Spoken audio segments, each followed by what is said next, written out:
Bonjour à tous et bienvenue sur le podcast Je peux pas, j'ai business. Je suis Aline, coach business chez The Bee Boost et chaque semaine, avec ce podcast, je vous donne les stratégies, les conseils, les astuces et surtout l'énergie pour booster votre business et accélérer vos résultats. Alors mettez-vous à votre aise, installez-vous confortablement et c'est parti pour l'épisode du jour. Hello à tous, j'espère que vous allez bien et que vous êtes en forme. Bienvenue dans l'épisode 85 du podcast Je peux pas, j'ai business et aujourd'hui on va parler psychologie. Aujourd'hui on va aborder un sujet que je rêve d'aborder depuis très longtemps. D'ailleurs il est dans mon planning éditorial depuis au moins 6 mois, mais j'avais jamais pris le temps encore de me pencher dessus, de creuser. Mais c'est quelque chose dont on n'entend pas assez parler et comme vous le savez, moi j'adore vous parler de tous les syndromes qui traversent la vie d'un entrepreneur. D'ailleurs, il y a des chances pour que... Oh mon Dieu, j'en rigole d'avance, mais je pense qu'il y en a beaucoup d'entre vous, quand ils ont vu le nom de cet épisode de podcast, ils se sont dit « Oh putain, Aline, elle nous a encore trouvé un syndrome. Qu'est-ce qui me guette? Qu'est-ce qui va m'arriver encore ?» Vous inquiétez pas, c'est rien de grave, promis, juré, craché. C'est juste que c'est un concept qui est tellement intéressant et surtout dont on ne parle pas assez que j'avais trop envie d'en parler avec vous. Alors, avant de du coup plonger dans le sujet du jour, de vous expliquer ce que c'est le syndrome du flocon de neige, qu'est-ce que ça a comme conséquence sur votre business, comment est-ce qu'on peut l'utiliser au quotidien, etc., ma petite dédicace, comme d'habitude. Et aujourd'hui, j'ai envie de faire une dédicace à Tiffany qui m'avait envoyé un mail, mais le mail était tellement trop mignon que je me suis dit je vais en faire une dédicace. Donc Tiffany, elle me dit... Juste pour te dire que j'écoute dès que je peux tes podcasts dans la voiture le matin en allant travailler. Ça me rebooste, c'est le cas de le dire. Et si j'ai un coup de mou, c'est top. D'ailleurs, je me rends compte que je n'arrête pas de recommander ton podcast à mes amis. Tes astuces sont toujours en plein dans le mille. Ça a changé ma manière de travailler.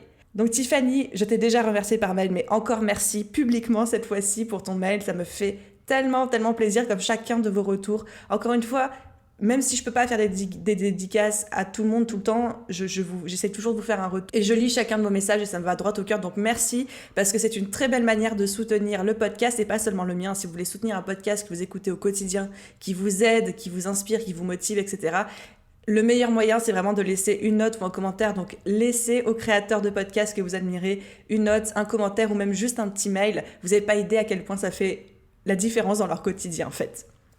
Bon allez, back to business et surtout allons parler du syndrome du flocon de neige. Qu'est-ce que c'est, pourquoi, comment et comment ça touche les entrepreneurs. Alors déjà, le terme syndrome du flocon de neige, pour ceux qui n'ont jamais entendu parler de ça, ça vient du livre Fight Club, donc le livre qui a inspiré le film du même nom. Donc le livre Fight Club est sorti en 96 et a été écrit par Chuck Palahniuk. Et dans ce livre, à un moment, il y a tout un petit extrait où ça parle de flocons de neige et il y a un extrait très spécifique qui dit « Vous n'êtes pas exceptionnel, vous n'êtes pas un flocon de neige magnifique et unique ». Et cette phrase, elle a été reprise par pas mal de psychologues et pas mal aussi de médias pour désigner la génération Y. Donc c'est tous les gens qui sont nés fin années 80, dans les années 90, etc., et qui sont devenus adultes à peu près dans les années 2010. Donc c'est toute cette génération qu'on appelle les millennials. Donc du coup, les gens se sont mis à désigner la génération Y comme la génération flocon de neige. Pourquoi ? Parce que selon le dire des gens, et après c'est devenu quelque chose d'un peu plus mainstream qui désigne tout le monde, mais c'est une génération dont je fais partie, j'en fais complètement partie, mais qui se croit exceptionnelle, unique, où chacun pense qu'il est unique tel un flocon de neige. Vous savez, cette hypothèse qui dit que chaque flocon de neige a une structure qui lui est propre, est unique, et bien c'est ça, la génération flocon de neige et le syndrome du flocon de neige, c'est le fait de se croire exceptionnel, unique, de penser qu'il n'y en a qu'un comme nous dans le monde. Mais surtout, le revers de la médaille, et pourquoi c'est quelque chose généralement qui est exprimé un petit peu de manière pessimiste quand on dit à quelqu'un que c'est un flocon de neige, c'est que c'est quelqu'un qui du coup, parce qu'il se pense exceptionnel et unique, a du mal à supporter la critique, qui est impatient, qui fuit en fait toutes les situations qui ne vont pas dans son sens, etc., etc. Donc, mon objectif avec cet épisode de podcast, c'est vraiment qu'on aille explorer ensemble ce syndrome du flocon de neige. C'est un épisode qui va être un petit peu inconfortable, à la fois pour vous, mais aussi pour moi, parce que je suis carrément là-dedans aussi. Mais je pense que c'est bien qu'on étudie un petit peu ce qui est en train de se passer et qu'on se dise comment est-ce que nous, on va pouvoir utiliser ça au quotidien dans notre business pour devenir des meilleurs entrepreneurs et des meilleurs êtres humains. Donc, pour résumer, le syndrome du flocon de neige, c'est le fait de penser que nous-mêmes, on est unique, exceptionnel, qu'il n'y en a qu'un comme nous, et que, en gros, le reste du monde, c'est un peu une espèce de foule anonyme et que en fait notre vision du monde est la bonne. Je caricature, mais dans les grandes lignes, c'est ça. Comment est-ce que ça se manifeste au sein de notre business et au sein de notre quotidien? Déjà, quand quelqu'un nous explique quelque chose en business, ou par exemple vous suivez une formation ou un coaching ou des conseils que quelqu'un donne de manière gratuite, et quand vous êtes en train de vous dire « Ah mais non, mais ça s'applique pas à moi parce que moi si, ça », ça peut être un syndrome flocon de neige. Par exemple, si vous, dans votre quotidien, même dans votre business, vous pensez que vous devez bénéficier d'un traitement de faveur ou d'un traitement exceptionnel et unique parce que vous-même, vous l'êtes. Vous savez, ces gens horripilants qui sont toujours en train de dire « je veux parler au manager, ça ne fonctionne pas pour moi parce que si, ça ne fonctionne pas pour moi parce que ça peut être du syndrome du flocon de neige. » Encore une fois, je ne veux pas dire qu'à chaque fois qu'on a ce type de comportement, c'est qu'on souffre d'un syndrome du flocon de neige, parce que c'est pas le cas, il y a plein d'autres choses qui rentrent en compte, mais c'est pour vous donner un petit peu les grandes tendances. Si vous avez aussi tendance dans votre business ou même dans votre vie quotidienne à vous vexer facilement, à vous sentir facilement offensé, à vous victimiser, dès qu'il y a une critique, préférer mettre fin au débat plutôt que de discuter, ou dès que quelqu'un a une opinion qui diverge de la vôtre, mettre fin au débat et partir, ou alors vous énerver plutôt que de discuter avec eux. Et il y a eu beaucoup de polémiques pendant cette année 2020 sur plein de sujets différents. Et d'un point de vue humain et sociologique, c'était toujours très intéressant de regarder les débats, les gens qui étaient ouverts au débat, les gens qui argumentaient et les gens qui, dès qu'on n'allait pas dans leur sens, se victimisaient ou partaient sur leurs grands chevaux et s'énervaient. Et enfin, si vous avez aussi une tendance à la comparaison, mais la comparaison genre poussée, excessive, et à l'autoflagellation dans ce sens-là, ça peut être aussi un symptôme du syndrome du flocon de neige, dans le sens où vous pensez que vous êtes unique en vous levant le matin, puis vous vous comparez aux autres, puis vous vous rendez compte qu'en fait les autres ils sont très bien aussi, et que vous n'êtes pas unique et reconnu à votre juste valeur, et du coup vous finissez la journée en vous autoflagellant. Ça c'est du syndrome ça c'est du syndrome du flocon de neige tout craché. Alors, maintenant que vous avez saisi les grandes lignes, pourquoi est-ce qu'on ressent ça? En fait, quelles sont les causes qui font que on est une génération flocon de neige ou alors on peut développer ce syndrome flocon de neige? Déjà, la première chose, il faut comprendre, c'est que la génération Y et même la génération Z qui arrive après, c'est une génération où on a été souvent surprotégé et surcouvé par nos parents dans l'éducation, par rapport, encore une fois, aux générations précédentes. On a été éduqués avec des parents qui nous ont dit à quel point on était merveilleux, à quel point on était exceptionnel, à quel point on était unique, qui nous ont enfermés dans une petite bulle. Enfin, moi, je me souviens, quand j'étais petite, ma mère, elle n'arrêtait pas de nous dire « Les enfants, mais vous vivez dans une bulle et vous n'avez pas conscience de ça, vous verrez plus tard, etc. » Donc, on a été élevés avec des gens qui nous ont répété toute notre vie, dans la majorité des cas, à quel point on était unique, exceptionnel, aimé, etc. Donc, c'est la vision du monde que nous-mêmes, on a construit en grandissant. Et même encore aujourd'hui, on est dans un monde hyper connecté avec les réseaux sociaux. Et les réseaux sociaux, ils appuient cette tendance parce qu'ils nous montrent le monde tel qu'on se l'imagine. Je m'explique. Donc aujourd'hui, on est tous hyper connectés. Instagram, Facebook, TikTok, Twitter, enfin tout ce que vous voulez. Mais vous savez bien que tout le monde ne voit pas la même chose sur son fil d'actualité.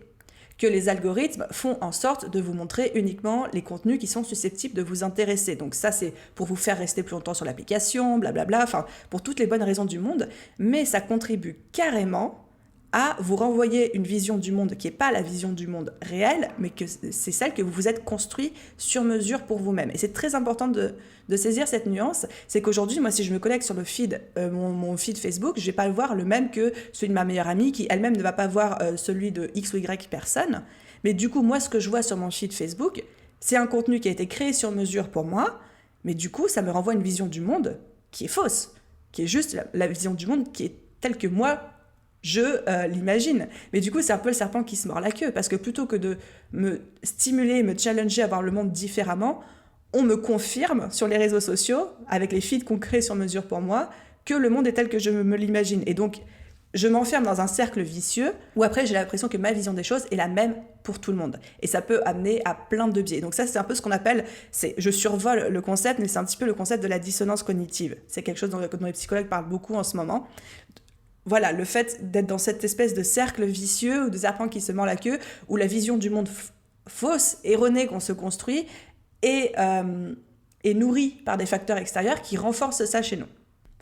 Et d'autant plus en dehors de l'éducation, en dehors des réseaux sociaux, de l'hyperconnectivité, etc., On sait aujourd'hui que tous les êtres humains ont un besoin profond d'être aimés et d'être reconnus. C'est vraiment un besoin qui est ancré en nous, déjà parce que il faut être aimé du reste du troupeau, sinon on est viré de la grotte caverneuse et on va être déchiqueté par les tigres aux dents de sable. Et puis c'est aussi ce besoin d'accomplissement, ce besoin de reconnaissance. Donc ça, c'est quelque chose qu'on a envie de nourrir tout le temps, et du coup on a tendance à se raccrocher à tout ce qui va dans ce sens-là. Donc voilà un petit peu ce qu'est le syndrome du flocon de neige et pourquoi on le ressent. Donc vous avez compris, c'est un terme qui est souvent appliqué pour désigner la génération Y, mais je pense sincèrement que même sur les générations précédentes, c'est quelque chose qui existe aussi. Et dans notre business, c'est quelque chose qui peut à la fois être une force, mais qui peut aussi être un vrai frein à notre progression.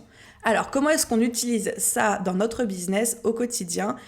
On a plusieurs leviers, je vais vous en présenter quelques-uns, mais la première chose et la plus importante, je pense que c'est le fait d'accepter la critique, d'accepter les opinions divergentes, d'accepter le fait que certaines personnes ne vont pas nous accorder la confiance qu'on pense mériter. Par exemple, si demain vous envoyez un message à quelqu'un pour lui proposer, je sais pas, d'écrire un article invité pour lui ou d'enregistrer un épisode de podcast avec lui, et que cette personne elle vous dit non, et qu'elle vous dit non d'une façon qui ne vous plaît pas ou que vous jugez méprisante ou que vous jugez hautaine, plutôt que de dire non mais de toute façon il s'est pris le melon ou alors non mais de toute façon il sait pas ce qu'il perd et tout, bah peut-être juste accepter que la personne elle a dit non, point, sans aller chercher une interprétation négative de ce non-là.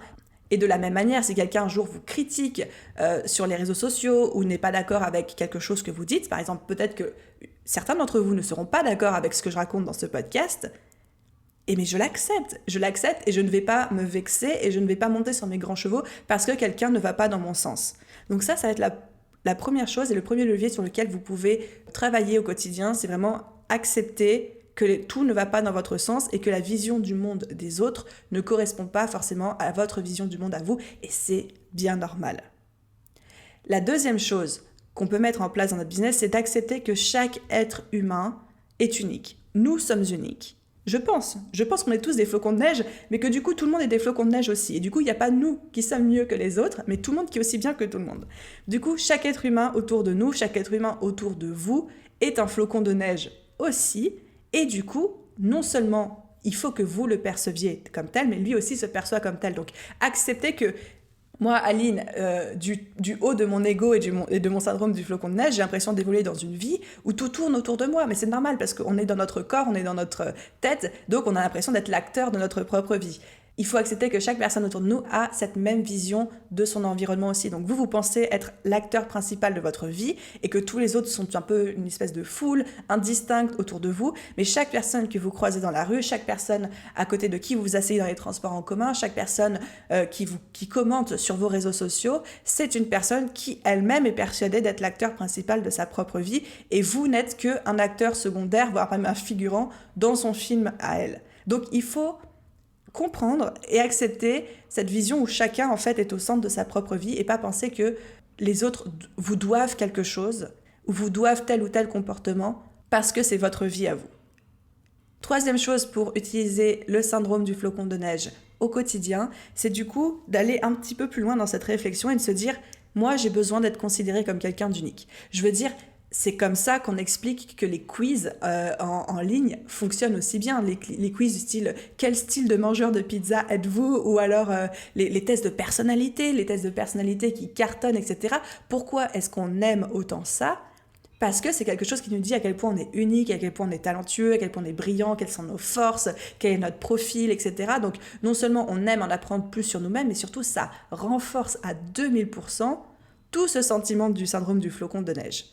Et du coup, si c'est valable pour vous, c'est aussi valable pour vos clients. Vos clients sont en plein dedans aussi et vos clients ont envie de se sentir considérés comme étant uniques, comme étant exceptionnels. Et d'un point de vue marketing, d'un point de vue business, pour rester très concrète et très terre à terre, en faisant le maximum pour votre client, en ultra personnalisant la moindre expérience client, vos services au maximum, vous allez renforcer, vous allez actionner ce levier auprès de vos clients et faire en sorte qu'ils soient hyper contents de travailler avec vous et hyper satisfaits de vos services parce que vous aurez joué sur ce biais-là. Donc, si je résume un petit peu les grandes idées que je suis en train de vous faire passer, donc vous avez compris ce qu'est le syndrome du flocon de neige, au quotidien, pour vous, ce que je vous invite à faire, c'est vraiment vous mettre en tête que Vous êtes unique dans votre propre tête, vous êtes l'acteur de votre propre vie, mais chaque personne autour de vous est l'acteur de sa propre vie aussi. Et donc, reconnaître chez les autres le besoin d'être unique, le besoin de communiquer sur ça, le besoin d'avoir une opinion divergente, le besoin peut-être de critiquer, le besoin d'être reconnu, le besoin de vous parler d'eux, etc. Et vous, de votre côté, acceptez aussi la critique, acceptez que quelqu'un vous dise non, acceptez d'être perçu à travers le biais de quelqu'un d'autre. Et d'un point de vue business plus concret, plus vous allez personnaliser l'expérience de vos clients, plus vous allez jouer sur le fait de vous êtes unique, vous êtes exceptionnel. Je ne parle pas de flatterie, je parle de vraiment personnaliser l'expérience et accorder toute votre attention à votre client lorsque vous travaillez avec lui, même juste avant, même juste après votre collaboration, pour vraiment faire en sorte qu'il se sente reconnu et vu tel le flocon de neige magnifique qu'il est. Et plus vous allez mettre des actions en ce sens, donc ça peut être je sais pas moi, un kit de bienvenue, ça peut être un petit mot de bienvenue, ça peut être une petite carte de remerciement, des petites attentions, ça peut être le fait de prendre de ses nouvelles en dehors du travail, enfin, toutes ces petites choses, ça va contribuer à faire en sorte que votre client soit hyper satisfait de l'expérience qu'il a eue avec vous. Donc voilà les amis, tout ce que je pouvais vous dire sur le syndrome du flocon de neige. C'est un épisode un petit peu plus court que ce que j'ai l'habitude de vous enregistrer, mais je pense que le concept est un petit peu pointu et mérite vraiment la réflexion, puis j'ai pas envie non plus de blablater pour blablater. J'ai envie de terminer avec une dernière chose. Je pense que être un flocon de neige, c'est pas forcément une mauvaise chose. C'est vrai qu'aujourd'hui, c'est utilisé comme étant une expression péjorative pour désigner une génération, mais je pense que ça peut aussi être une force. Oui, nous sommes tous uniques. Je pense sincèrement que nous sommes tous des flocons de neige. Mais bon, après, si tout le monde est unique dans une société, qui au final l'est vraiment ? Vous avez compris l'idée. Dans tous les cas, je pense que vous êtes unique. Je pense que je suis unique. Je pense que chacun d'entre nous est unique de par ses forces, ses faiblesses, sa personnalité, sa vision du monde. Et que justement, nous, avec notre business, on peut véhiculer ce message, on peut véhiculer notre point de vue, on peut véhiculer notre vision du monde et c'est ça qui nous rend irrésistibles et c'est ça qui nous aide à attirer les clients et c'est ça qui nous aide aussi à long terme à créer une différence, à impacter positivement la société autour de nous, puis après la société d'un point de vue plus général. Donc c'est une bonne chose de se considérer comme unique et de penser qu'on a un message qu'on a envie de communiquer en criant très fort au reste du monde. Ça c'est une bonne chose encore une fois et il faut garder ça au sein de vous. La seule chose à considérer en parallèle de ça, c'est que chaque être humain qui vous entoure est lui aussi un flocon de neige, est lui aussi merveilleux, unique et exceptionnel et qu'il ne faut pas oublier, et ça je pense que c'est mon message, ma conclusion pour aujourd'hui, mais il ne faut pas oublier de regarder les autres en même temps qu'on se regarde soi-même. Et ça je pense que c'est tellement important. Et si tout le monde faisait ça, il y aurait beaucoup moins de problèmes dans la vie. Il y aurait beaucoup moins de problèmes sur cette planète Terre si tout le monde apportait autant de considération aux autres et aux gens autour d'eux que à eux-mêmes. Voilà, c'était la conclusion ultra philosophique du jour. Dans tous les cas, j'espère que cet épisode de podcast vous a plu et vous aura familiarisé un petit peu avec ce terme. J'ai super hâte d'avoir vos retours, donc n'hésitez pas à me dire, soit par message sur les réseaux sociaux ou même en commentaire de ce podcast, ce que vous en avez pensé, si vous connaissiez le syndrome du flocon de neige ou pas du tout et comment ça résonne en vous. Bref, j'ai trop hâte de vous lire. Et encore une fois, si cet épisode ou si le podcast de manière générale vous plaît et que ce n'est pas encore fait, n'oubliez pas de laisser une note, un commentaire si votre plateforme d'écoute vous le permet et ce sera l'occasion pour moi de vous faire une petite dédicace dans un prochain épisode. Je vous souhaite à tous une merveilleuse journée, soirée, après-midi, nuit, où que vous soyez et je vous dis à très vite dans un prochain épisode. Bye bye!